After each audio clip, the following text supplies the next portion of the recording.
Hello les esthéticiennes, les esthéticiens qui déchirent, j'espère que vous allez bien et aujourd'hui nous allons parler d'un problème qui est récurrent pour pas mal d'entre vous en ce moment, c'est les problèmes de trésorerie et d'agenda vide.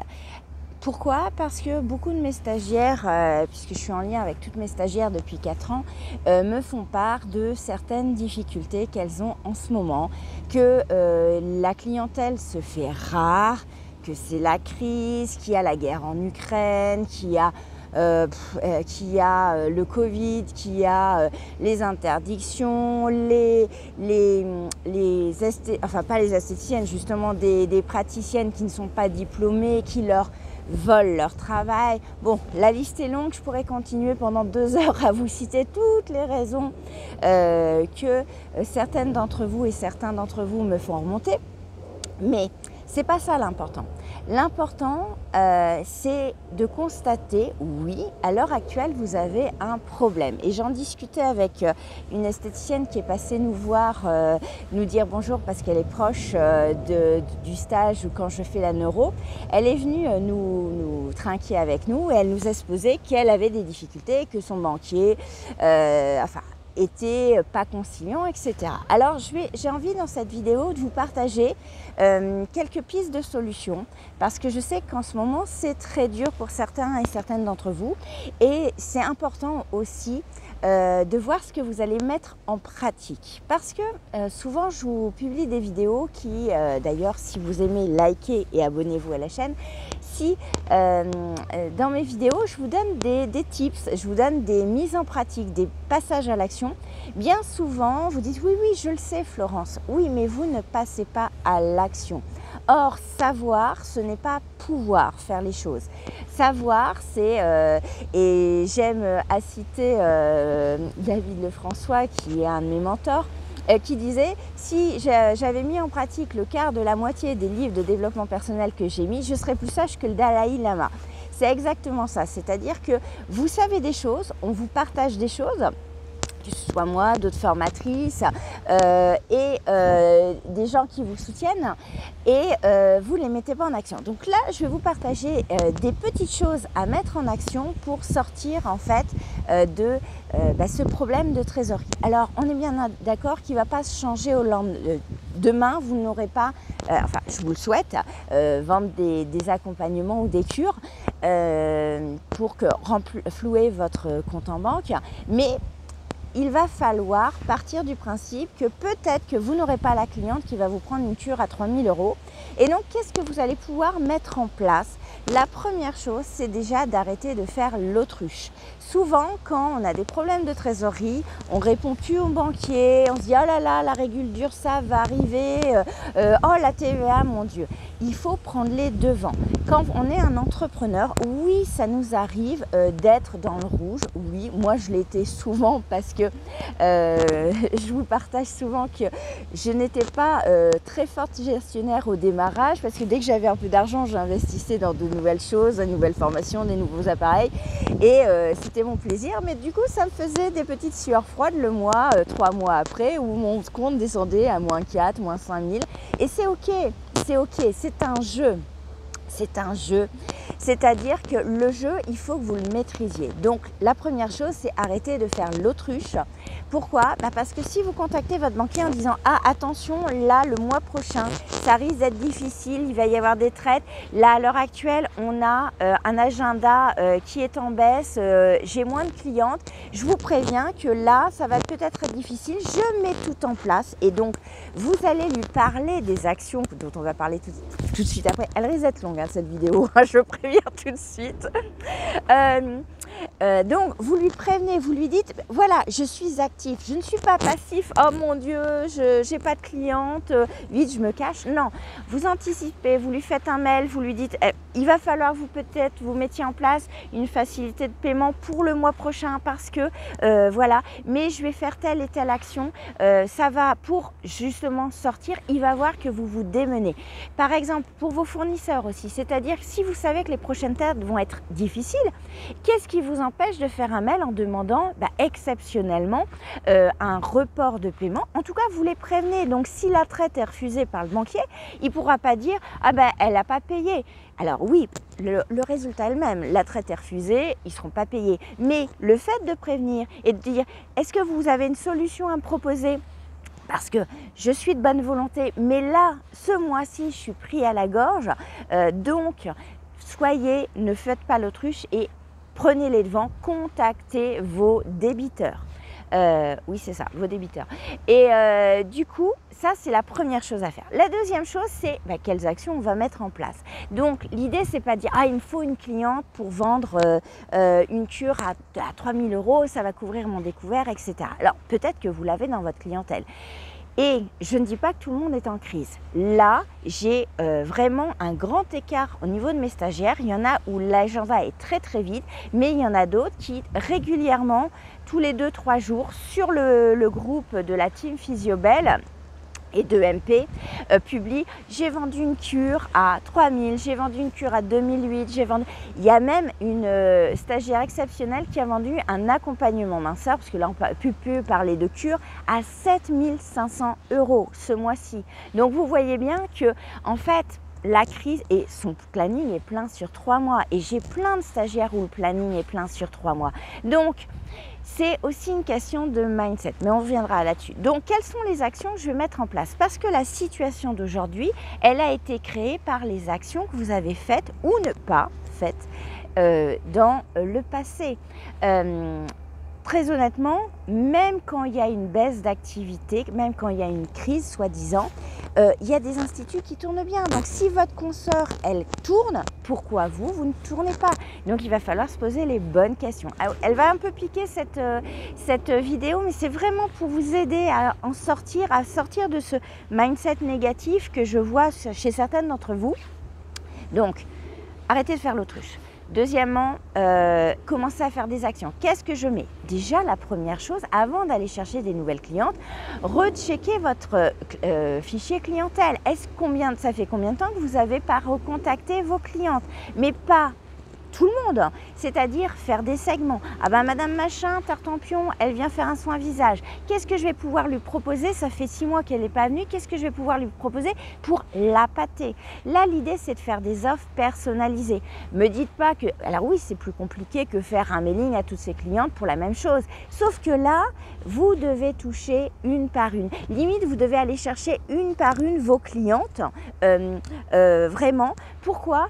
Tout simplement parce que vous avez du temps. Votre planning est vide, donc utilisez-le à bon escient.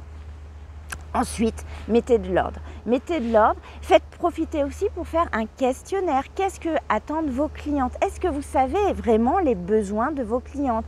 Ou est-ce que vous vous êtes rentré dans un ronron à faire toujours les mêmes soins sans demander, sans approfondir? Ensuite, les clientes qui viennent chez vous, elles doivent passer un moment magique.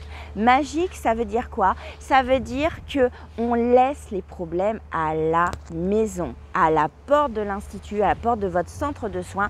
Arrêtez vraiment quand elle vous dit « Oh, c'est dur, vous vous rendez compte, etc. » Non, dans votre centre, ça doit être un havre de paix. Ça doit être un moment de déconnexion pour la cliente. Si elle parle de son problème pendant tout le soin, alors oui, vous allez me dire « Ouais, mais Florence, ça leur fait du bien. » Non, ça leur fait pas du bien. En fait, au niveau du cerveau, il faut savoir que quand on ressasse un problème, on l'amplifie, on le fait vivre encore plus, on voit encore moins les solutions. Vous stimulez ce qu'on appelle l'amygdale dans votre cerveau et en fait, ça crée du cortisol et des peurs supplémentaires. Donc non, vous ne lui rendez pas service quand vous la laissez parler de ses problèmes. Alors bien évidemment, si elle vient de perdre, par exemple, son conjoint, évidemment, elle va vous l'annoncer. Mais l'idée, c'est pas de la focaliser sur ce qu'elle a perdu. C'est se dire, ok, j'entends votre souffrance. Ce que je vous propose, c'est de faire un moment, ce moment où vous venez me voir, un moment pour vous reconnecter à votre corps. Alors vous allez peut-être pleurer parce que quand on fait un massage, qu'on touche le ventre et qu'on a une grosse peine, la cliente va peut-être pleurer, mais ça va la libérer. Mais il ne faut pas qu'elle verbalise, qu'elle se focalise, qu'elle verbalise sur son problème et que ça devienne une logorée. Voilà. Donc, havre de paix. Faites-lui vivre un moment magique, un moment vraiment exceptionnel dans sa vie pour qu'elle ait envie de revenir, pour qu'elle ait envie d'en parler à ses copines. Faites une offre parrainage. J'en parlais hier, justement, je faisais un coaching à une d'entre vous qui a des problèmes de trésorerie. À l'heure actuelle, vous avez du temps. À l'heure actuelle, vous manquez de clientes. Pourquoi vous ne faites pas une offre parrainage en toutes les bonnes clientes qui vous adorent? Vous leur demandez et vous n'êtes pas en s'il vous plaît, envoyez-moi vos copines. Non, c'est eh bien écoutez, là en ce moment, je ne vous cache pas que c'est un peu plus difficile.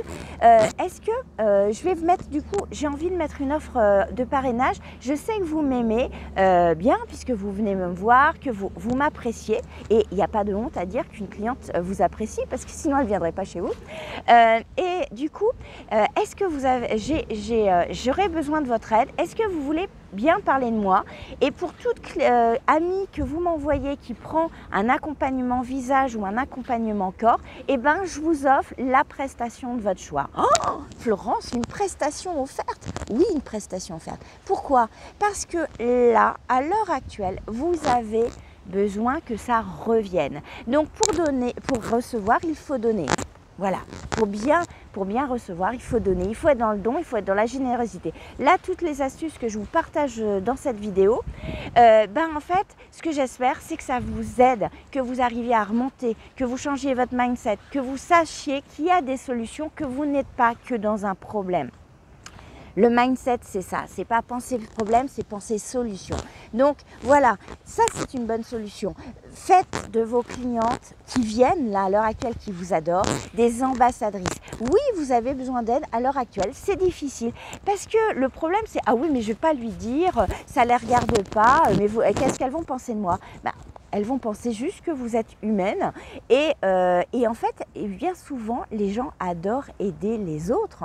Mais si elles pensent dans sa tête que tout va bien pour vous, que vous avez plein de clientes, que vous êtes débordée, moi, souvent, alors j'étais souvent débordée, donc c'était un mauvais exemple, mais des fois j'avais des clientes qui me disaient « Ah, je voulais vous envoyer ma copine, mais je sais que vous êtes débordée, que c'est compliqué. » Je dis « Mais non, envoyez-la moi, je trouverai toujours une place. » C'est important, elles doivent devenir vos ambassadrices. Donc voilà, donc offre de parrainage. Tri du fichier client, offre personnalisée. Vous allez chercher une par une vos clientes et avant d'aller chercher des nouvelles. Ensuite, vous avez du temps, postez sur les réseaux, mais pas ce que vous faites, pas les offres, mais le bénéfice. Qu'est-ce que va retirer la cliente quand elle vient chez vous? Donc voilà, c'est vraiment important de prendre tout ça en compte. Donc, pas faire l'autruche. Prendre les devants, anticiper, faire des mails à toutes les personnes en qui vous êtes débiteur, travailler votre fichier client, faire des offres de parrainage, sortez de votre institut parce que c'est révolu le temps où vous avez votre façade, même votre site internet et les gens vont venir à vous. Oui, vous avez des très belles solutions. Oui, vous faites de l'accompagnement personnalisé, vous avez des offres, anti-âge, minceur, vous vous formez, vous êtes pointu, ça c'est clair. Mais si les gens ne le savent pas, ils ne viendront pas. Et je dirais même que vous êtes égoïste.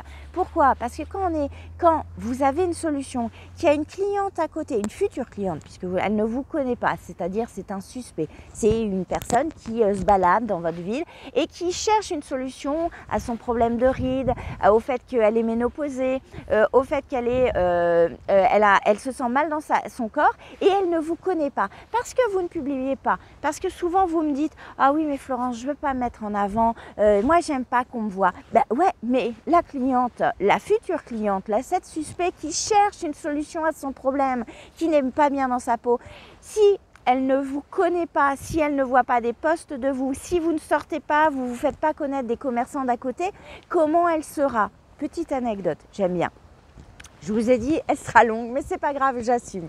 Et n'hésitez pas à mettre en commentaire ce que vous mettez en place là, maintenant, aujourd'hui. Petite anecdote, j'ai été faire il y a quelques années, ouais, ça remonte à 3 ans, mais elle m'a tellement impacté cette histoire que je vous la raconte. Je vais chez une esthéticienne et lors du repas, on va manger. Alors, en face de chez elle, elle avait une pizzeria qui s'était ouverte 1 an plus tard. il faut savoir que l'institut était ouvert depuis 7 ans, hein, d'accord? Et donc du coup, on va manger au restaurant d'en face, donc la pizzeria. Et donc, je demande à la patronne qui nous accueille, est-ce qu'on peut manger assez rapidement parce qu'on est en formation et mais gentiment, je le demande comme ça. Elle dit, ah bon, vous faites une formation de quoi? Je dis, et je me tourne vers la gérante de l'institut. On était 4 puisqu'elle avait ses employés avec elle. En fait, on est sur l'institut d'en face parce que je les forme à la minceur parce que c'est votre centre. Ah bon, mais qu'est-ce que vous... Ah bon, il y a un centre de minceur et de massage en face? Ah oui, j'ai vu qu'il y avait un centre. Ah mais vous faites pas que des épilations, etc. Elle avait la rue à traverser. Elle avait la rue. Quand vous avez un nouveau commerçant qui s'ouvre dans votre rue, mais allez le voir, allez vous présenter, allez raconter, créer du lien. Mon mentor Yannick Alain vous dit toujours, et je vous le dis aussi, créer du lien.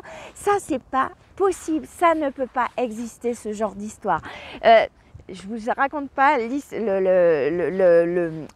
petit coup de pied aux fesses que j'ai mis à la stagiaire, enfin à la gérante quand on est rentré du restaurant. Mais vous comprenez, si les gens ne connaissent pas ce que vous faites, comment vous voulez qu'elles viennent acheter chez vous?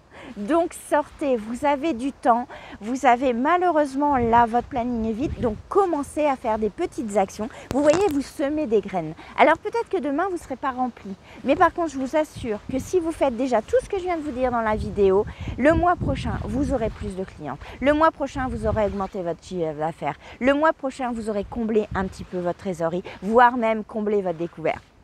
J'en ai une qui l'a fait au mois de septembre parce qu'elle avait ce problème au mois de septembre et elle a en un mois couvert son déficit de 3 300 € et elle est repartie dans le bon sens. Mais il faut sortir de vos instituts, il faut communiquer.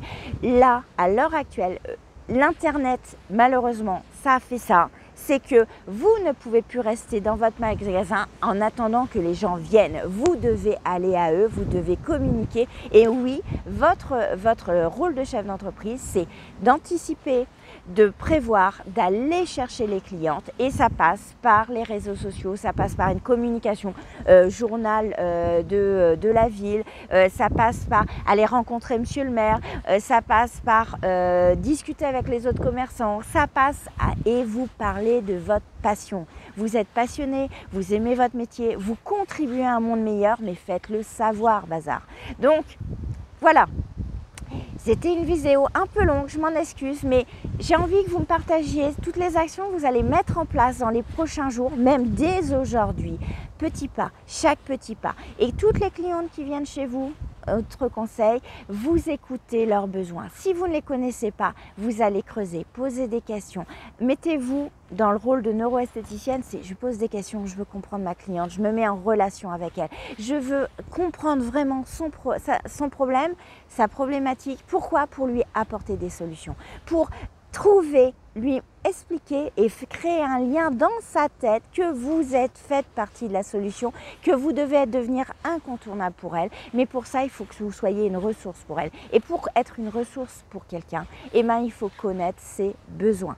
Donc, je vous invite vraiment à réfléchir à tout ça, revisionner. J'espère que ça va vous apporter la niaque pour rebondir, parce que je sais qu'en ce moment, pour beaucoup d'entre vous, c'est difficile, mais c'est important. Gardez la foi parce que en fait vous faites un travail magnifique, mais il faut que vous osiez briller. Donc c'est vraiment ce que j'essaye de vous pousser à faire. Donc brillez, mettez en commentaire ce que vous aimez. Si vous aimez mes vidéos et mon énergie, likez, abonnez-vous, partagez-les pour que plus d'esthéticiennes connaissent aussi mon énergie et puissent rebondir, parce que ça passe aussi par le partage des vidéos. Voilà, et je vous dis à la semaine prochaine. Ciao ciao les amis.